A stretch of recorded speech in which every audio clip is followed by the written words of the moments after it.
All right, so this Knife Thoughts video is going to be on this knife, the Jack Wolf Knives Sharpshooter Jack. And I was thinking about how I could make this video different from all of the other YouTube videos that you'll see on this knife, particularly before it comes to the market on April 15th, 2022. And so I decided that I would give a little bit of background information on the pattern itself and on why I am so excited about these Jack Wolf knives. And then later in the video, I'll do a normal tabletop review. So if you're only interested in the review, you can skip ahead to the time on the screen here. But I think that a big part of what I am interested in about knives, and particularly traditional knives, is the history. So first of all, what is Jack Wolf Knives? Jack Wolf Knives is a new brand of knives from Benjamin Belkin. And I know him through both of us being really big fans of Great Eastern cutlery knives. And so Ben became a real big fan of traditional knives and then was able to actually meet Enrique Pena. And Enrique Pena has a line of modern slip joint and modern traditional knives. And through that, Ben decided to start this brand, Jack Wolf Knives, and with help from Enrique Pena and other people, taught himself to do 3D modeling, to design the knives themselves, and worked with different, OEMs and things like that. If you're interested in the background of the company, you can check out the link to the article that I've written in the description. But the main thing that made me excited about these knives was getting to meet Ben at the 2021 Great Eastern Cutlery Rendezvous and see how just really passionate and excited he is for these knives. Just really seems genuinely, authentically excited about traditional knives, traditional patterns, and bringing them to a wider audience with these modern slip joints. So I also, at the 2021 Rendezvous, got to see some of the prototypes. And between now and then, Ben actually had to change the OEM, the manufacturer, but they finally have come to fruition, and he was kind enough to send me one to review. So now let's talk about what is a gunstock jack, because the Sharpshooter jack is a gunstock jack, which makes sense, right? The name refers to, a rifleman, basically, and the pattern of this knife is a gunstock. What a pattern is, if you're not familiar with traditional knives, it's the shape of the handle itself. Sometimes a pattern also indicates a particular blade shape and things like that, blade setup. But in the case of a gunstock, there can be different blade shapes, different blade setups, so it really refers to the shape of the handle. And it makes sense. It's shaped like the stock of a traditional rifle, not a modern rifle like an AR-15 or something like that, but more like your traditional wooden stocked rifle. It has a wider end towards the butt of the knife, and then it has what would be called a swell center. So there's a kind of a point in the center of the handle that then drops down, and the handle is thinner towards the pivot end. And this particular one has a clip point, but there's different versions of the gunstock, again, with different blade shapes and things like that. Now, when I was looking into the history of the gunstock pattern, I found that it has a relatively similar story to a lot of these classic patterns. It probably has been around for a long time, before, the 20th century into the 19th century, when places like England, particularly Sheffield, and Germany were making most of the folding knives. It was probably around then, but like a lot of other patterns, the pattern itself really solidified and came into its own in the turn of the 20th century. So at that time, the American knife industry was really ramping up and coming into its own prevalence. And along with that, a lot of new patterns, or not really new patterns, but new ways of marketing knives came about, where they got to have their own names and their own kind of unique identifiers. And so I think that that's where the gunstock jack really came into prominence as a unique pattern. It was one of the many, many, many patterns that were popular and available in the United States in the 1920s, and then moving on into the 30s, 40s, and 50s, and kind of the heyday of the American traditional knife industry. There's lots of examples of gunstock jacks from companies like Remington and Camillus and Case and Queen. Pretty much every company made a gunstock jack. So it's something that became really prevalent and is a pretty well-known and highly collected pattern, like the Trapper or Congress or Stockman, things like that. So now, like other patterns, there is not a whole lot of information on the specifics of that. You can find some old catalogs, some vintage catalogs with examples of gunstock jack knives. You can see some, advertising material that refers to them as gunstocks or even shooters knives, things like that. But there's not a whole lot of information about how many were being sold, how popular they were in comparison to other knives, and all kinds of, more specifics like that. So it's a little bit tough to find those types of things on the history of knife patterns. There weren't a whole lot of records kept. Sometimes you can find some good stuff, but on the patterns and the history of how they developed from older versions, it's a little bit hard to find specifics. So this is by no means a legitimate historical research. It's just what I have been able to find in looking things up in places like Blade Forums, All About Pocket Knives, and various other places online where people discuss the histories of traditional pocket knives.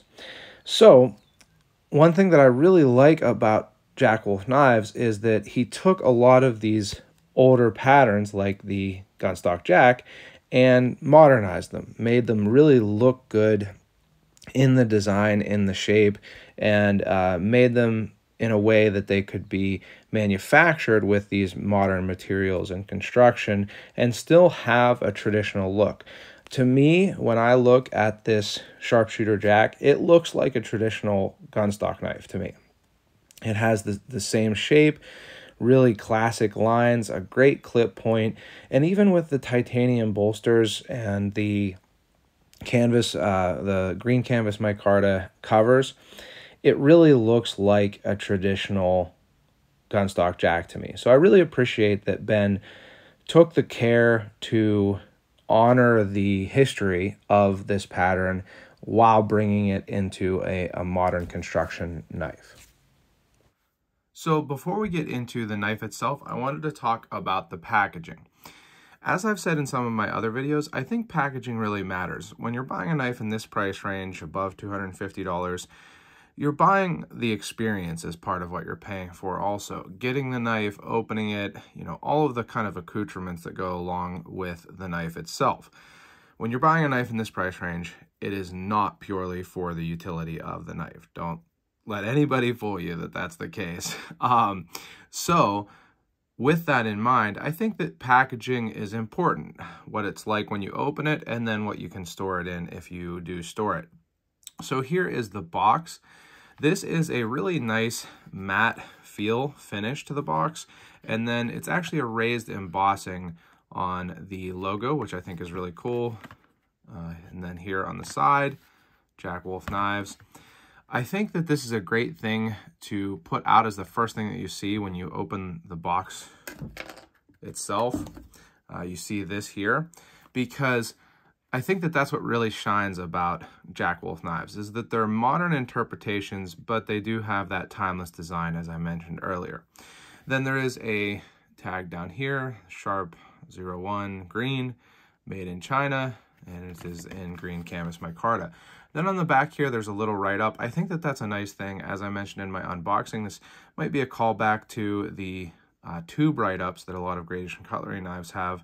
And this is definitely worth, pausing the video and reading. But I'm not going to read it all out here because it also comes in a metal tube. And the tube has really cool art on it. a little bit of contact info there. But this art is really, really nice. You can see that it's Jack Wolf, which is this character, with a sniper rifle, long-range type rifle there, in a seated position, pretty relatively realistic seated position there too, actually, for shooting. And just really cool art. And this is actually done by a comic book artist who has been in Marvel Comics. So it's good stuff. And I know that Ben really put a lot of work into finding the right artist to fit his vision. So I appreciate that. I think that's an important part also. And again, a call back to GEC, I think, one of Ben's favorite knife, companies, manufacturers. And then the logo on top here, that's raised, which is nice. And then it does come with a cool little pog, if you remember those, with the tube art on there, and then the website, and a really nice microfiber cloth. This isn't the microfiber cloth that, a lot of knives come with. This is a solid feeling, you can actually use it, and it will be a nice, lasting, durable cloth with the logo on there also. So I do appreciate that, especially again on a higher end knife. And then inside the tube there is also a sticker. I have been having trouble getting that sticker out without messing it up, but there is a sticker in there also.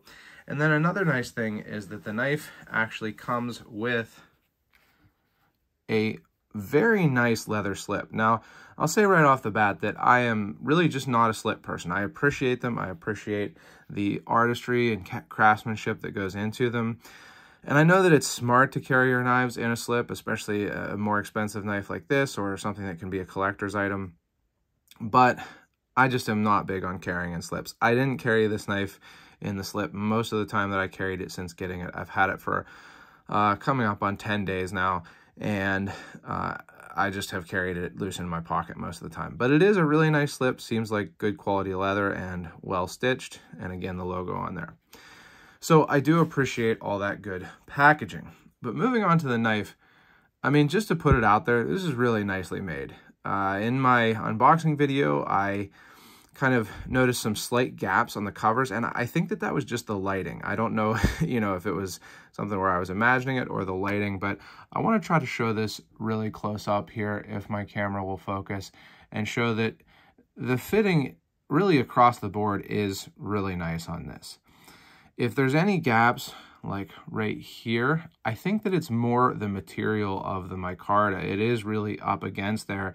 It's just that the edge of the micarta is a little bit rough, which is, kind of an inherent characteristic of micarta, less than it is a manufacturing issue. So the fit across the handles here is really nice. The screw holes are not, excessively big. They fit pretty well in there. The fitting between the covers and the bolsters, again, is really nice, as well as the covers and the liners, which it's actually integral liners and bolsters. I'll talk about that in a second.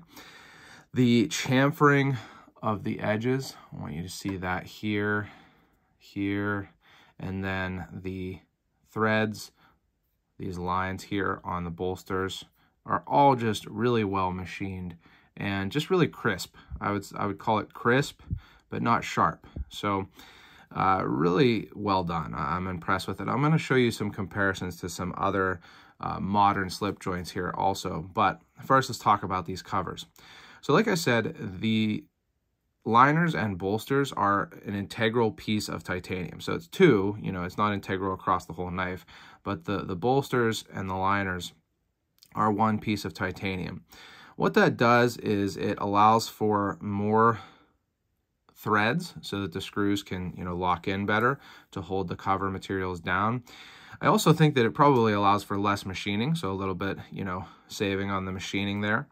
And then it allows for some contouring across the top of the handle. So you can see that the micarta is real thin at the edge here, but I do believe it's a little thicker towards the center. And there's several different options of handle covers, is what they're called in traditional knives.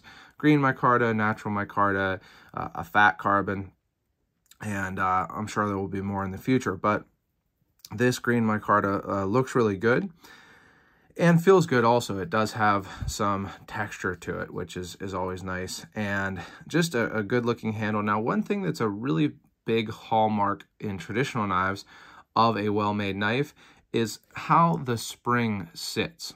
So having no gaps between the spring and the liners, which you can see there is definitely none. This is really well fitted in that way there. And then also whether the spring is flush vertically in this direction against the liners in all positions. So this is the full close, and you can see it's very flush. Half stop, also very flush. And full open, pretty much perfect. And then also a really nice transition between the blade and the spring. So that is pretty much perfectly done. Honestly, I don't know that it could be done better. So pretty much everything about the handle, I really have no complaints on. The handle is extremely ergonomic also, which is one of the things that I was concerned when I first saw it in pictures, this design from Ben. I worried that this would be really uncomfortable and create a hot spot, and I found that it didn't at all. I used this knife a pretty good bit. You can see some of it in the earlier part of this video, but I found it to be really ergonomic. You'd probably see me pinching like this, and you can see that my middle finger sits right there. So it gives you a good purchase. You can pinch up at the front, at the bolsters, with the index and finger and thumb, and then have your middle finger on the hump in the middle here.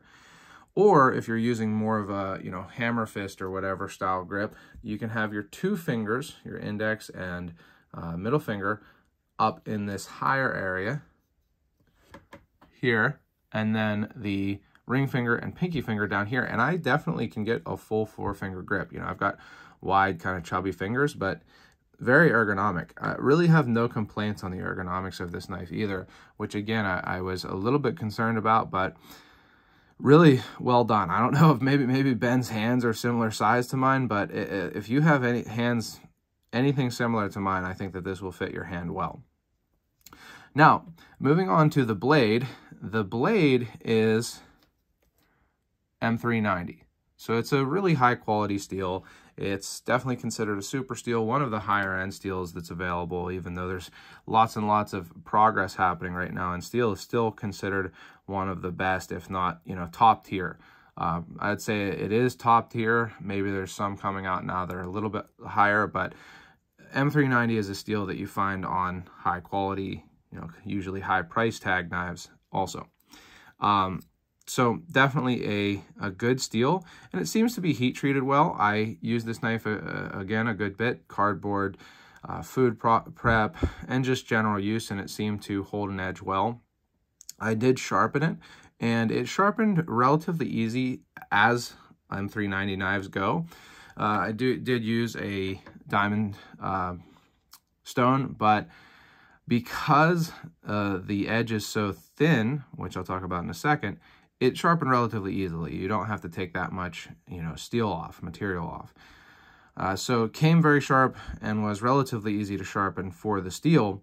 And speaking of the edge, this thing has an extremely slicey edge. I can't emphasize enough how slicey the grind on this is. It's really incredible. You can feel it, just how thin it is when you feel it with your thumb. And then even, you can see that it's pretty thin all the way to the tip there. And it is a high hollow grind, so it's going to stay pretty thin behind the edge as you sharpen it. It just slices really, really well. I mean, this cuts like food, like carrots and onions and things like that, as well or better than any of my kitchen knives. So I don't know if that's saying something bad about my kitchen knives, but it's definitely saying something good about this knife.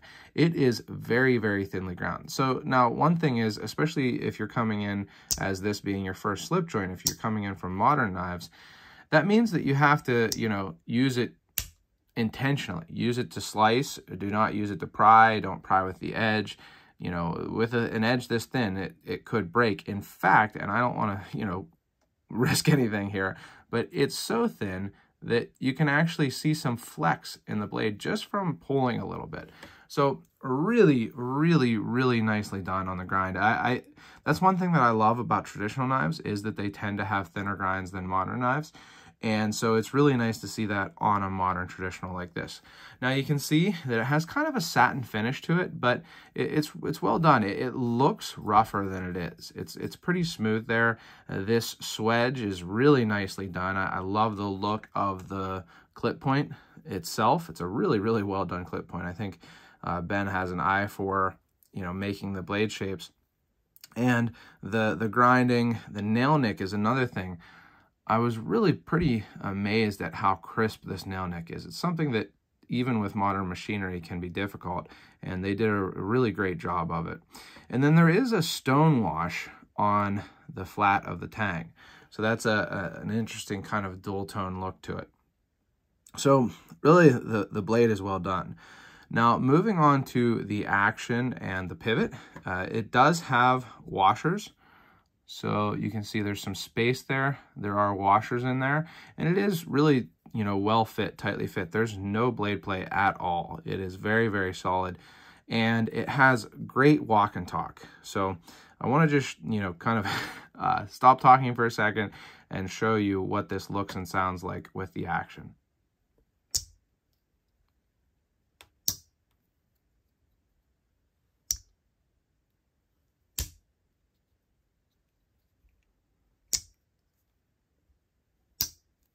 So as you can see, it's really nice. It's very snappy. I would say that the pull is probably maybe a 7. I would say more like a 6.5 to 7. It's not too strong at all for me. I mean, I have been pinching it because it is very pinchable. No difficulty in pinching it at all for me. But it is also, you know, something where you can use the nail nick with no issue.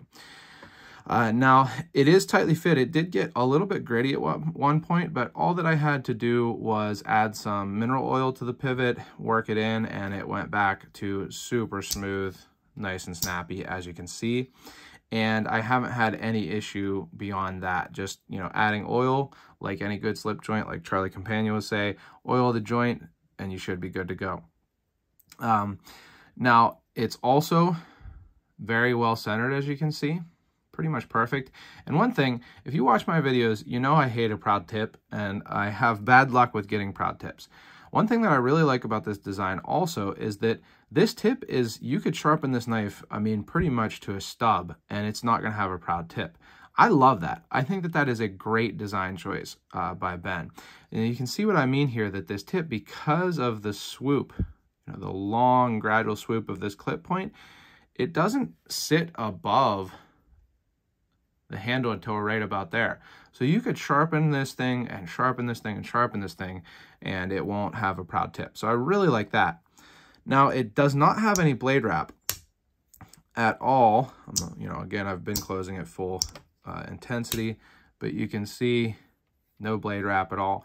Now, one thing that some modern slip joints have that I think might be a good addition, if Ben can work it into the designs of future patterns, is a stop pin. Now, it's not necessary if you have the design right, which clearly he does, but it does take out a little bit of the risk of blade wrap with just, you know, natural machining variation. But mine does not need the stop pin. It, you know, as hard as I close it, it doesn't have blade wrap. So just something where some, you know, modern slip joints do have that. But really, that's the only thing I think that could improve this knife, is having that stop pin. And even that, like I say, it's really not necessary. This is just a really nice, really well-made knife, and really well thought out design for a knife. Now, one thing that I think would be cool on this knife and other Jack Wolf knives, I don't know if he has plans for it, but would be to have a jigged handle, jigged covers. This is jigged titanium.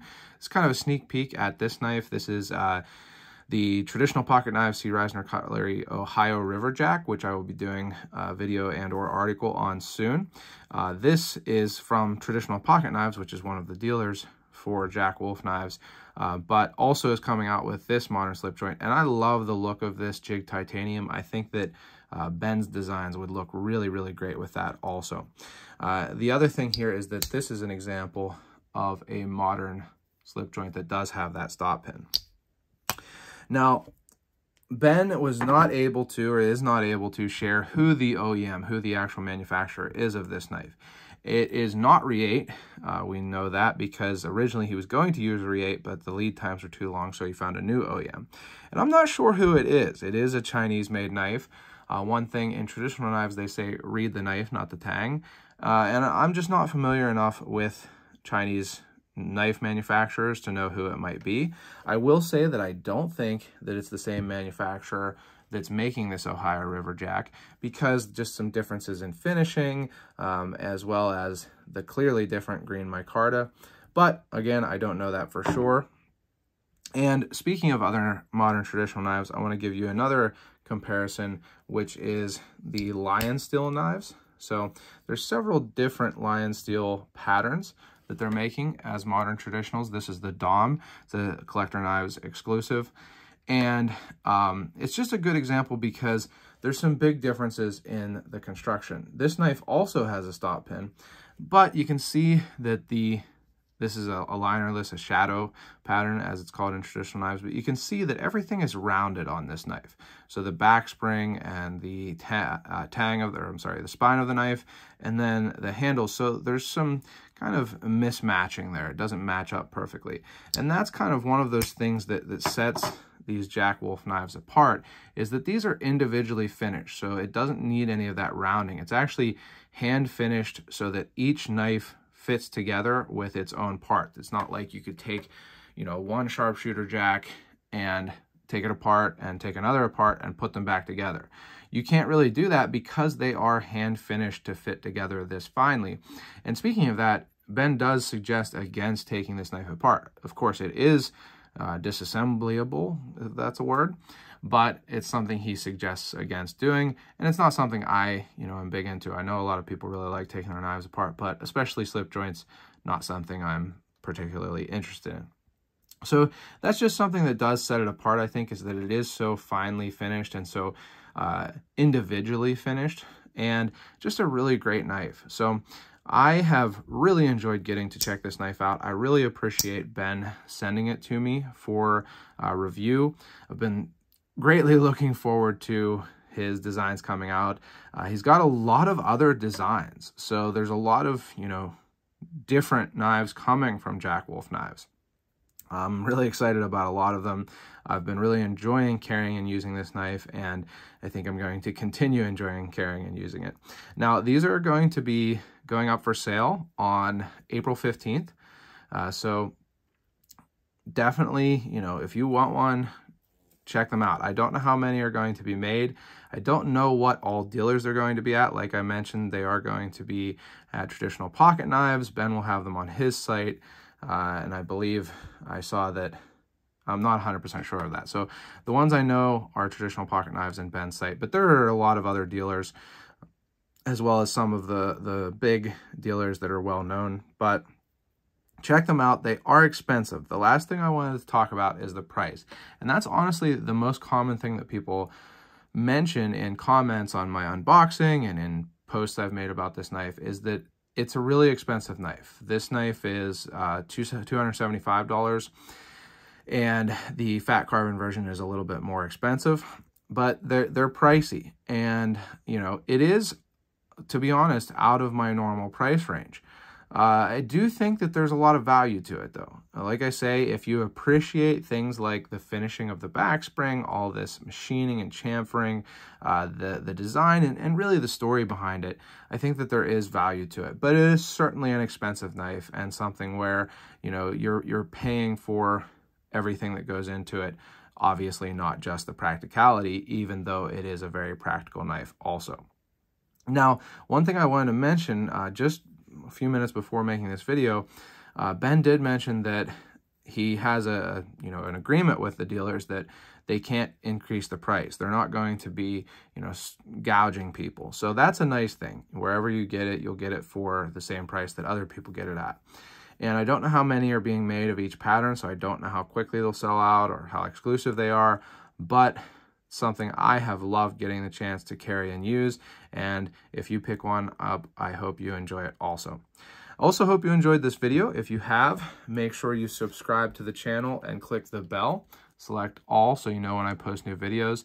Check me out on Instagram and Facebook at Knife Thoughts, and my website knifethoughts.com, where again I have an article on Jack Wolf knives and lots of other articles. And last but not least, as always, don't forget to go out and do good.